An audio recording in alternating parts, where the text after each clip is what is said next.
What's up, everybody? Welcome in. Another nice new edition of Celtics Beat here on a Thursday. Seems to be our pattern right now. I am Adam Kaufman. We are on the heels of just a really disappointing, downright terrible loss for the Celtics last night.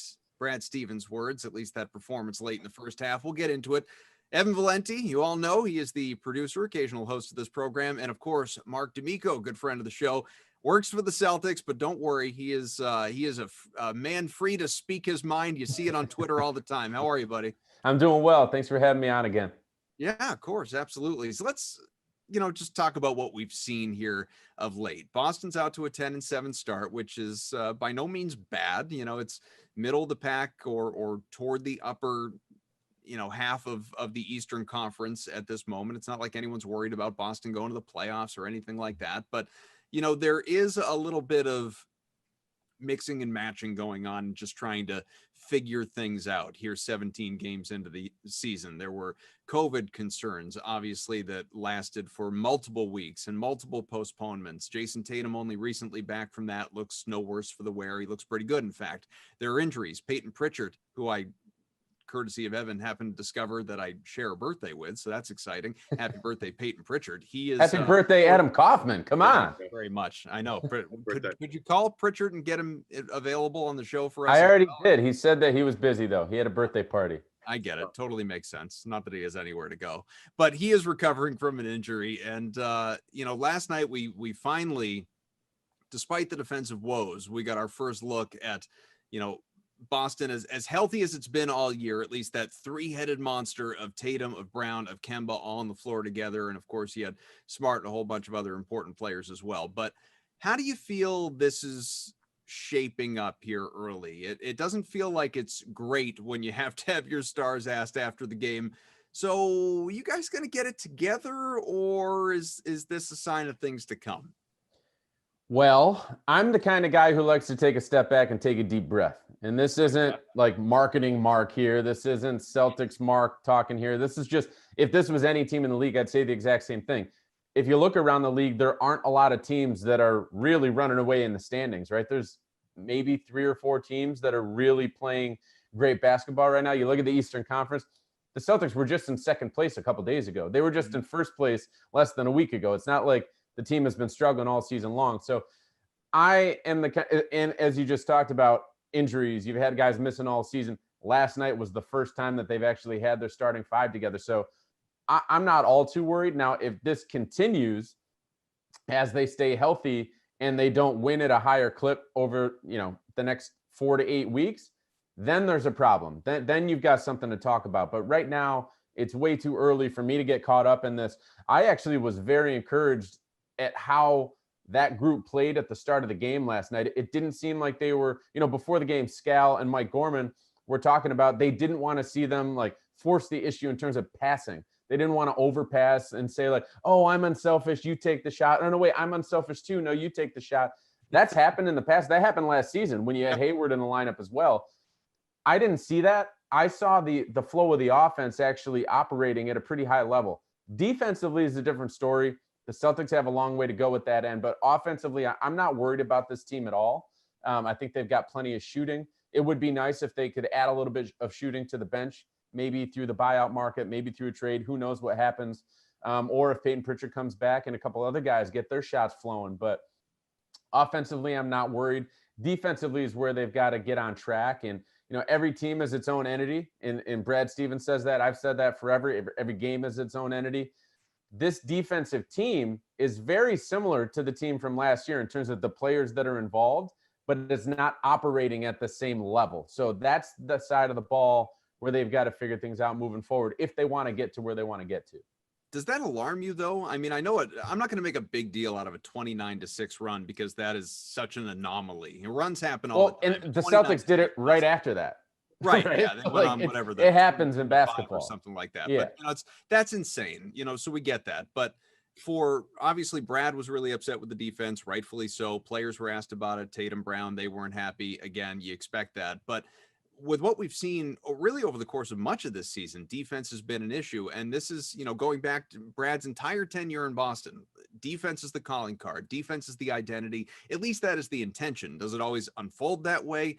like you said, every team's a little bit different, talent's a little bit different. But when you have so many elite defenders, elite level defenders on this team, Brown, Smart, Tatum is really coming to his own, among others, does it surprise you that some of the woes that, have been there this season are there, or do you attribute it more to the, mixing and matching in terms of just the roster construction based on health and the like? I attribute it less to that and more to the abbreviated preseason. And I mean, you look at the lineup that Brad Stevens has had on the court, really for the first 3 to 4 weeks of the season, that double big lineup with Tristan Thompson starting. Tristan Thompson didn't have a training camp with a brand new team learning how to integrate himself and play with these guys. It didn't happen. So, I mean, I tweeted before the season started, look, I don't expect the Celtics to come out of the gates rolling at both ends of the court and winning a ton of games. Like, I expected them to be maybe a little bit above 500, basically like where they are right now. And that's what's happened, right? Like when they were 8-4, I tweeted it again. And I was like, I'm surprised that the Celtics are where they are because they've been behind the 8 ball and working a new player who is integral to the defense and Tristan Thompson into the lineup. Marcus Smart's working into the starting lineup. He started about half his games last year, a little bit more than that. But this is a new team. These are new pairings, especially in the front court when Tice and Thompson were out there together at the start of games. Some players were missing. So to me, that's the basis of this. Now, can they resolve that in the middle of the season is the question that needs to be answered. We haven't seen it yet. I do think that there's been more good moments lately than there were during those first few weeks. I mean, they were 20th, 25th in the league in defensive rating. They started moving up. They dropped back a little bit last night with a couple issues, but that's the question that needs to be answered. Can they iron this stuff out in the middle of the season when they don't have a ton of practice time? Brad Stevens might need to put a little bit more emphasis, and I'm not telling him to do this, but he's done this in the past. He might emphasize shoot-arounds and practices more than games, maybe for a couple of weeks to try to get this stuff ironed out on the practice floor. Who knows? But that's the end they got to concentrate on, no doubt. Brad likes you. You might listen. I don't think he's going to listen to me. No. Yeah, I don't know. It's just a hunch. Yeah. Just a hunch. Brad's been doing well, not listening to any of us for his entire tenure as Celtics coach. No question. I think he's doing all right. I'm going to let Brad take the reins on this one in terms of figuring stuff out. But this is Mark's right. What's been nice is offensively, it looks like this team is going to be a real threat. You look at how Kemba's looked in the short time he's been back, and I'm not going to sit here and say he's looked better than ever because hasn't been here that long. And early Kemba returns last season were tremendous. He looks very good, very healthy. That knee looks great. Healthy is the word you got to say, right? Like he looks healthy making his moves. And I don't think any of us are going to question if he's going to be able to find his rhythm shooting the ball, right? Like He's been doing it for way too long to think that's not going to happen. Yeah. And what's the bigger issue, and it's not really an issue, it's just, again, ironing things out, kind of getting back to this theme of ironing things out. Defensively, they need a lot of work, and we all know that. But also offensively, they're doing pretty well on the offensive side of the ball, even though guys are sort of in different roles this year. And I've kind of made this point for the past month about how, the way this team is now offensively structured is new to everybody, right? Jaylen has ascended to this whole new status of like, is he a 1A? Is he a 1B? Like, but he's a 1 something or a high end 2 in terms of the pecking order in your offense. Yeah, right now he's all NBA. Yeah. I mean, he really is. So he's some of the stuff. And I mean, last night you saw the pass that he attacks baseline on the right side and the wraparound pass to Grant Williams in the corner. I mean, where the hell has that been? I mean, that's how about the dish to Daniel Tice in the final 40 seconds to tie the game up? Exactly. I mean, that's the stuff that the next level stuff that we're seeing on Jaylen Brown has just been tremendous. And Jayson Tatum, I mean, he had a skip pass. I think it was it to Neesmith in the right corner the other night? The one-handed, it's Javante. It was Javante in the corner. It was like, okay, the C's are going to start doing this, and Tatum and Brown are going to start doing this kind of stuff. It changes what this team looks like because it's not just Kemba Walker handling the ball at the point of attack. It's not just Marcus Smart handling the ball at the point. It's now getting Jaylen and Jayson integrated in that particular part of it, and then running guys off that. Like, can you imagine what this offense, Mark, might look like if you have Jaylen and Jayson, operating the ball and Kemba's like flying around off screens, off ball somewhere. I mean, this is going to be really interesting. So to back up what Marcus said, offensively even, this team isn't what it's going to be yet. And they're pretty successful already right now, considering they've been banged up, variously throughout the season. Kemba's not playing back-to-backs. He's not playing his full minutes load yet. Tatum just got back from COVID. They just got Rob Williams back. Pritchard, who's been just tremendous, is sidelined for a couple of weeks. This team is still figuring out who it wants to be, what it needs to be. And we haven't even talked about Romeo Langford yet, who hasn't even seen the floor. So he's going to help defensively when he comes back. That kid can defend right now. I don't think he's going to really move the needle offensively. He can score. We all know that, seeing him in his days at Indiana and then early on in his season, in his career with the Celtics. He can score a little bit, slash into the basket and whatnot. And that's where he's going to be valuable offensively, is off the ball. But defensively is where he can move the needle. And the thing I want to say, Evan, about the offense is that this offense is going to be different than what we have seen from the Celtics in years past, right? Like, Brad Stevens has always been about, and not to say that pace is not important, but he's always been about multiple dribble handoffs. You've got to get misdirection within the defense, run them through multiple screens. Well, now they have 2, and really 3, if you count Kemba when he really gets back to hit the full swing of things. You have 3 elite playmakers with the ball in their hands. I think we're going to see a lot more pick and roll and a lot more isolation. We've seen that early on in the season. And some people out there, be it broadcasters or writers, whatever, fans, some people have had concerns with that. Name names, Mark. I'm not going to name names. I'm not going to name names, but I don't think that's a problem, right? Like, it's not what you're used to with the Celtics, but I don't think it's a problem, because great teams run through their great players. You don't see LeBron James and Anthony Davis sharing the ball and scoring 15 to 20 points a game. That doesn't happen. The offense runs through them. A lot of it is isolation, and they let those guys make plays doing what they do best. Jayson Tatum, Kemba Walker, and now Jaylen Brown are great at making plays in isolation right now. So I don't think it's a problem. I think they're going to be fine. I do think, though, that they're going to need to be able to revert to that ball movement if and when the offense gets a little stale within a game, right? They can be isolation heavy or pick and roll heavy, but they've got to be able to, if that doesn't work, they've got to be able to function with that ball movement and mentality that Brad Stevens has run over the previous seasons, just to get themselves out of a dry funk, which hasn't happened too often this season, but it's going to happen from time to time.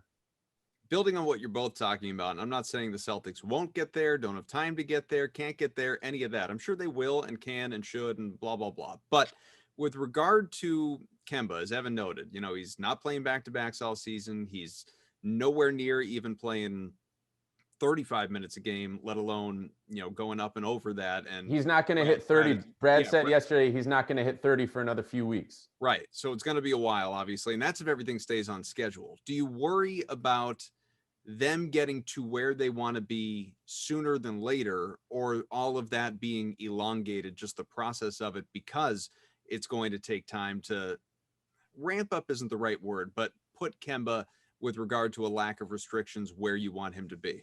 I would be worried if Jaylen Brown didn't look like Jaylen Brown looks right now. Right? Like, if Jaylen Brown was the Jaylen Brown from 2 years ago or even last year, and, to his defense, he has made it clear this season, he's like, I've been able to do this stuff. I haven't been asked to do this stuff. I'm just asked to do it this year. So in his defense, maybe it was in his bag last season, but we're finally seeing it. If he was playing with the same, the same type of play on a nightly basis as last season, I would have some concerns, because you need to have that second and third banana. And if Kemba wasn't going to be there until, let's say, April or something along those lines, late March, whatever, then you've got a problem. But I don't really see it as an issue. I think he's going to hover around 30 minutes, and that's not too far off of what he probably would average anyway. He would probably average 32, maybe 33. So if he's at 28 or 29, maybe 30 on a nightly basis, that's not that big of a deal, right? That's not that big of a difference. Now, if the Celtics go into an overtime or double overtime game, he's already used up. Okay, then you've got to ride Jaylen and Jayson to the final buzzer. But I don't think it's that big of a problem. Again, defense is what they need to figure out. Kemba Walker is not a defensive cog for them, right? So he's an offensive guy. They've got to figure out the defense and most importantly, the interior of that defense. And that is going to rely heavily upon the big guys, Tice, Thompson, and Rob Williams. With Jaylen. And Grant Williams. Yeah. With Jaylen, and I'm paraphrasing. Well, maybe I'm quoting it directly, but I don't remember. So I'm paraphrasing something that our guy Jared Weiss, another friend of the program, tweeted out the other day, which I just thought was kind of funny and also true. Which was, boy, Jaylen Brown has been shooting unsustainably well for a sustainable amount of time. He is now at this point in time, as we sit here, 52% from the field, 44% from 3-point range, and 77% from the free throw line, which should not be ignored with regard to Jaylen Brown, and obviously where he was once upon a time. He's shooting very well. Going off of what you were just saying with, him saying that this has always, been something he could do but wasn't asked to do. I think it's interesting, especially listening to some of these post-game Zoom conferences, because anyone can dial into these, people that wouldn't ordinarily be at games. Case in point, last night you had Rachel Nichols, who of course, prominent NBA reporter, host, who was in this post-game Zoom and asking Jaylen about these very things. Why basically did we not see this last year? And he sort of said what you just said, although, while respectfully, he's gotten, because he's been asked about this now multiple times in recent weeks. He's just because of how well he's playing, and he's gotten a little defensive about it, which you can understand because, now it went from almost seeming like a compliment to now he's sort of offended by it that, were you guys not taking me seriously? I mean, what is happening right now? And so he is, he had said last night, I there was no off season. I didn't even touch a ball for a month. Like, I didn't work on anything, so to speak. I'm doing what I did last year, plus having more of an opportunity. So I'm doing more of it. Where I will take a gripe with that. And I defer to you because you dive more into tape than I do with regard to all this stuff, and often sit down with these players going over it, at least pre-pandemic. Mm-hmm. Now it's all virtual. Yeah. The playmaking that we've seen from Jaylen Brown this year, I'm sorry, Jaylen, was not there last year. That was not there. And I don't want to, it would be crass for me to say the ability wasn't there, because that just seems ridiculous. But, it's one thing to be shooting better and more efficiently on more attempts per game and having a larger role in the offense. That's different than playmaking. Why is it the playmaking that we are seeing this year and all those great passes that Evan noted earlier was not there in the past, but is there now? Yeah, this is the exact same thing that went through my head last night when I heard that interaction with Rachel. And Rachel, it's a good question. Like, you want to know why these things are happening now and they didn't happen in the past.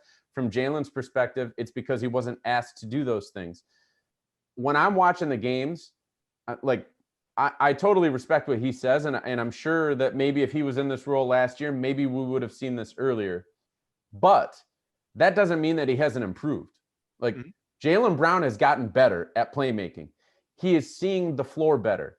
The game is slowing down for him. There's no question about that. And that happens for every player as they get older and go year by year by year into their career, right? Like, he's another year in. Yes, there was no off season. Yes, they were just playing in September. But that doesn't mean that when the next season starts, visually, you are not seeing the game at a higher level. And that, to me, is what's happening with Jaylen. He's just seeing things that he wasn't seeing in the past, or he's seeing them just a little bit earlier to be able to make those plays for other guys, and not force shots, and be able to take the right angle to finish, or be able to make that one extra dribble to be able to set up the teammate for the dish. These are the little things that are a part of his progression this season that, again, yes, as you said, the ability was there in the past, but we didn't see it all the time. And so that's what I think is he's just seeing the game at a higher level. He's thinking the game at a higher level, and the game is slowing down for him because he's getting used to, and he is used to at this point, based upon the way he's playing, having the ball in his hands the amount that it is. Yeah, it's all about role, right? It's about, Hayward leaves and vacates this role. They didn't need Jaylen to do those things last year because they already had too many guys. It's like too many cooks sort of thing. You have too many guys trying to handle the basketball. Nobody gets in real rhythm here. I mean, Gordon Hayward last year was tremendous at being a facilitator, still is.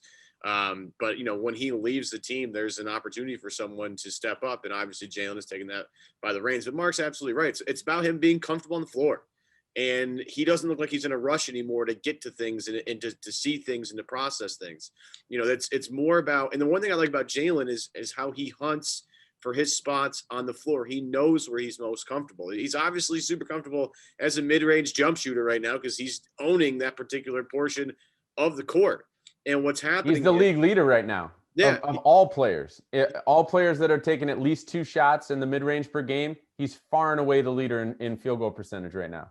And what's happening is he gets into the paint and gets to where he needs to be. He's noticing and reacting to what the defense does to him. He commands more attention now. And what that allows is for other people to get open just for a split second.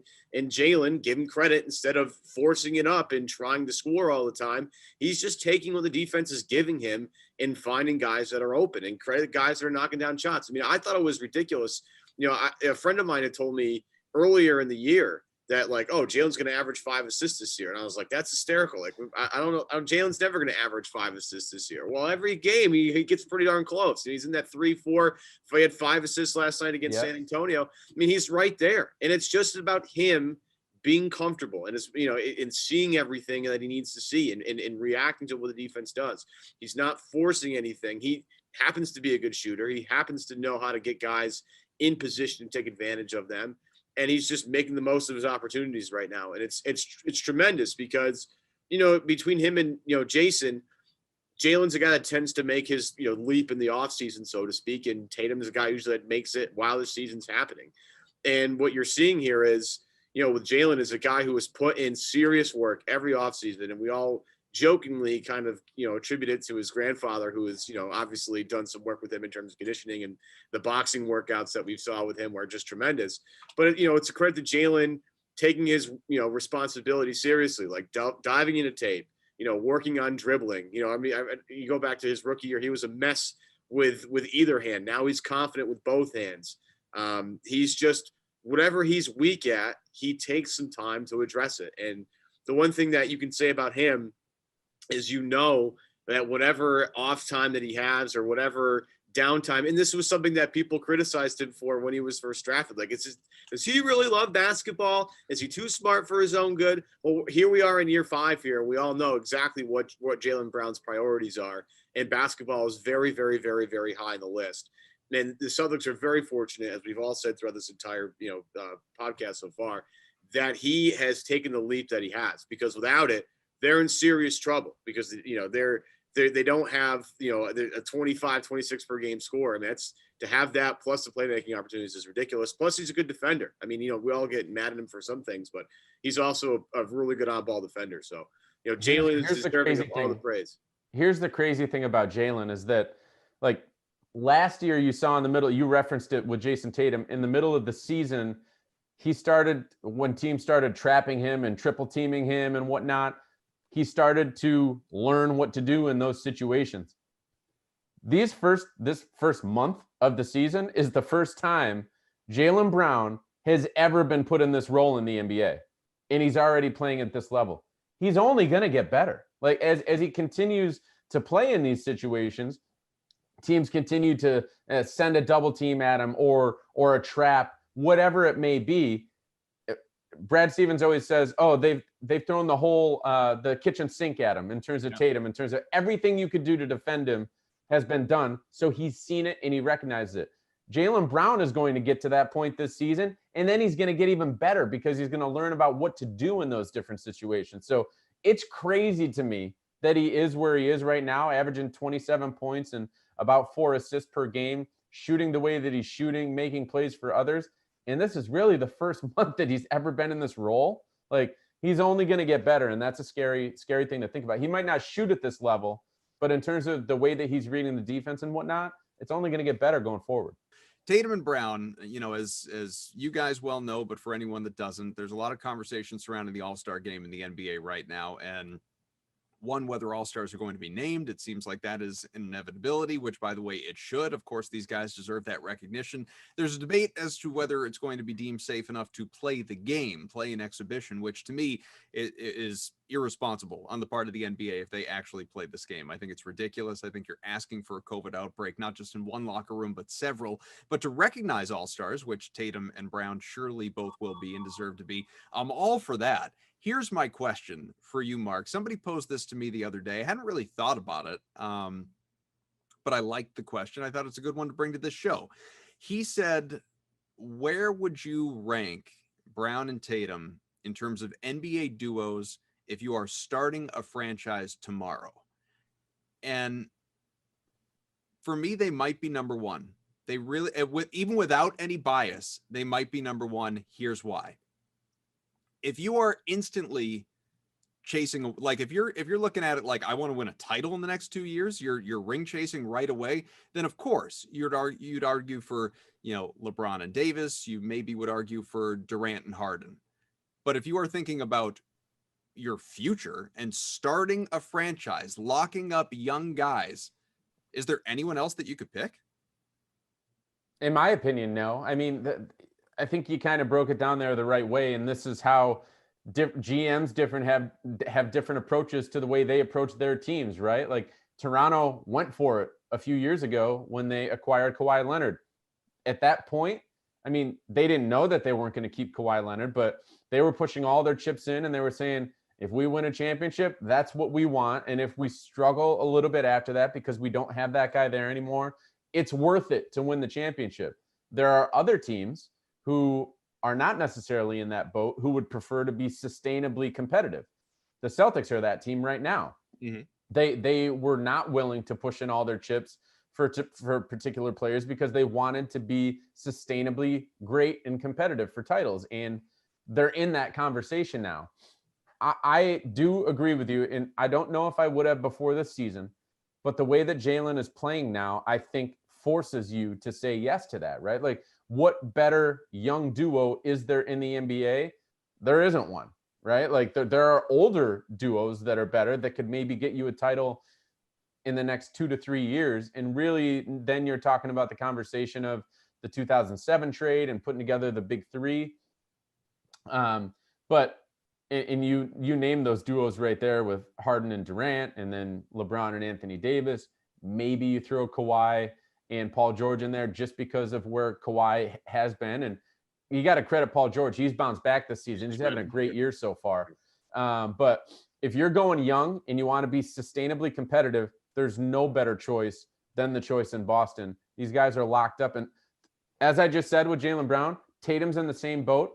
These guys are only going to get better. Like they are not in their prime yet. They're only in the infancy stages of their career. Jaylen Brown's maybe a third of the way through his career. Like the next 5 or 6 years are going to be his best years. Jayson Tatum's got another 3 or 4 years until he gets to that point. So they're only going to get better. The Celtics are only going to get better because of that. It's just a matter of, do they get them over the hump? Yeah, I mean, I'm not sure if I'm taking Jayson and Jaylen over like LeBron and AD and Durant and Harden right now. I mean, I'm not going to do that considering what those guys have all accomplished. It's all about your goals, right? Do you want to win now, or do you want to be competitive long term? That's I think you're deciding you want to win now, and that's totally justified. I would argue that all those teams are going to be competitive for a while. With the way LeBron's body works, he's an alien, and we all need to recognize that. And he's probably going to play much like Tom Brady, like later than people, would imagine for a guy with that many miles and that much attention, on both ends of the floor. Having Anthony Davis makes life a lot easier. And he's, obviously you're watching the potential torch be passed from LeBron to Anthony Davis at some point in the next couple of years. And then again, Durant and Harden, I mean, those guys are two of the best individual one-on-one scorers in the history of basketball. So, I mean, if they're going to be behind those two particular guys or two sets of guys, there's no shame in that, right? The upside you have is these guys haven't peaked yet, right? We've seen that, as much as I hate to say this because LeBron keeps surprising me every single year, we've seen the best of LeBron, okay? He's still unbelievably talented and unbelievably gifted, but, the Miami Heat days were the days where he was just on top of the world, and I've, kind of never seen anything like him. Kevin Durant and James Harden. They're in their 30s. Again, the most prolific scorers in the history of the game. However, those two guys, we've probably seen the best of those two guys somewhere else. Durant, I would say, in Golden State was just unbelievable, given the combination of weapons and, his efficiency was through the roof. And of course, James Harden with Houston was unbelievable and was very, very close to beating the Warriors to get to the NBA Finals. So, but in terms of Tatum and Brown, I mean, you look around the rest of the Eastern Conference, just take the East. Don't worry about the West right now because you have to worry about your teams in your own conference. You look at Milwaukee and say they're very Giannis dependent, right? And they have Middleton and Drew Holiday, and that's a nice mix. But, they're very reliant on Giannis, whose ability to shoot a jump shot hasn't changed in the past couple of years. Speaking of jump shots not changing in the past couple of years, let's go to Philadelphia and talk about how Ben Simmons, same draft class as Jaylen Brown, still can't shoot, right? Mm-hmm. So you have the two particular favorites ahead of Boston. They have obvious problems and obvious weaknesses. The one thing that you can say about the Celtics and these two guys is they address what they're bad at. And again, they're not my favorite duo in the league. And as much as I want to be a Celtics homer, they're not my favorite duo in the league in terms of like trying to win championships. However, if those two are your main guys, what you're seeing is, can they contend for a title the next 5 years? Yeah, I think they're going to be heard from in the next 5 years, right? As they continue to get better and grow with each other. What's great about these two guys, and Mark, maybe you can speak more to this, is how these two guys specifically fuel each other to be better. And that is a ginormous benefit to the Celtics in terms of like these two guys' relationship. You want a Klay Thompson and a Steph Curry type relationship where these two guys feed off each other, they make each other better, and you can see them staying together for a very, very, very long time, provided some screw ups along the way. That's the goal. It's having a Westbrook and KD before it gets dicey and before it seems to blow up and now everybody goes their separate ways. These two guys fuel each other to be better, and I would assume you've probably seen that, up close better than almost anybody.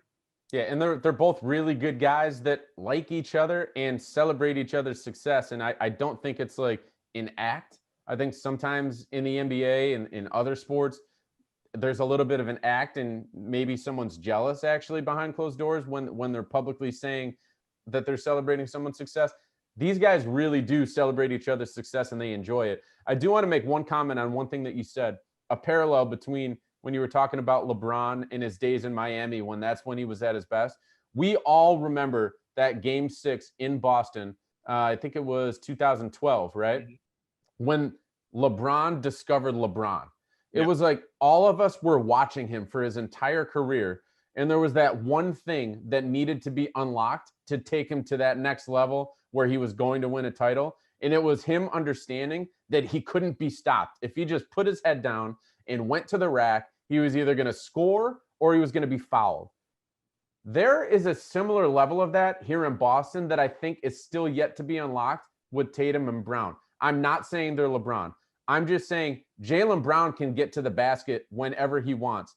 Jayson Tatum, he's so shifty in the way that he gets his shots off. And you can see sometimes when he gets around the basket, he's not quite as strong with his finishes as he would like. He wants to really finish around people rather than creating the contact.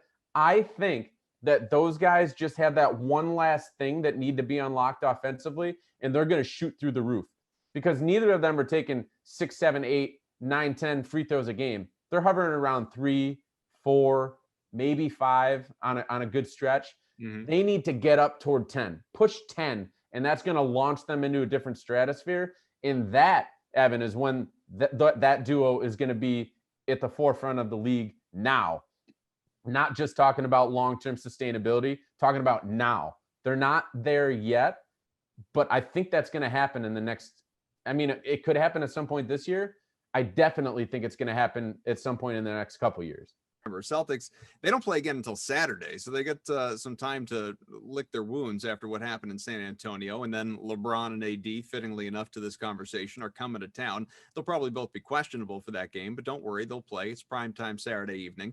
And then at Golden State on Tuesday, at Sacramento Wednesday. We'll probably come on back with you before that road trip continues. But before we let you go, Mark, and end this show, this is a very important road trip, crucial road trip that is coming here on the way for the Celtics. What do you got? 5 games that are on the way between next Tuesday to the following Tuesday. So, some tough opponents in there, the Warriors, the Clippers as well. The Jazz have been terrific. And, the Suns, we've seen what Devin Booker's capable of, and Sacramento has some good young talent as well. And also, Kyle Draper. Yeah, no easy games, especially when Kyle Draper is involved. But no, the thing that stands out to me about this stretch is the travel. And you never want to use it as an excuse, but it's there and it matters. I've traveled with the team forever, full time. And when you're going to Chicago and then Chicago to San Antonio and then San Antonio back to Boston and then Boston out to the West Coast, that ain't easy. And it is going to play some role in what the Celtics do out West. Now, is it necessarily going to lead to losses? We don't know that, but it's going to play some role. Hopefully they're going to need some depth to step up and get them through a couple games here or there. But no, this is a critical stretch. They're going to learn a lot about themselves, and they're playing against some teams that have really impressive offenses that can put some points on the board. Even when you look at Sacramento, might be the worst team out of that group. Sacramento has the fastest point guard in the league in De'Aaron Fox. So if he's going coast to coast and the Celtics aren't getting back and setting their defense like Brad Stevens wants them to, the Kings are going to score. So yeah, this trip definitely is important to them. I think that they're building in, small building blocks over the last week or so. I think it's only going to continue now that they're back to full health in terms of their top players. And I think they're going to get better. That doesn't necessarily mean wins. Like even last night in San Antonio, I think a lot of people think it was worse than it really was. There was a couple bad stretches, one of which might have cost them the game in the final 6 seconds of the first half. But those are brief stretches that I think they can fix. So it might not lead to wins out West, but I do believe that they're going to continue to get better moving forward, including during this trip and starting out Saturday against the reigning champs. Beautiful. All right. Good place to end it. Enjoy the stretch here, folks. It's going to be busy. Some later nights, obviously, with some 10 o'clock starts. That's going to be something different, but can't wait. We'll, can't wait to, I mean, usually I'm out there with them. Yeah. So I don't have to deal with the whole thing of like working on East Coast time when the team's playing out West. I'm not looking forward to this, guys. Like, no, you're going to be up writing until 2 o'clock in the morning after 2. This. Let's go 4. Let's go 4. Okay. The game in media isn't even going to end until 12:30 probably or 1. So they're going to be some late nights. Well, I'll just sleep in, right? Yeah. Well, if you lose it on one end, pick it up on the other. Not like you're going into the office. Exactly. Beautiful. Wait, if anyone in the office heard that, don't tell anyone. Okay, I might be sleeping in a little next week. He's D'Amico for Valenti. I'm Kaufman. Happy birthday, Peyton Pritchard. Thanks for being with us. We will talk to you again real soon here on Celtics Beat.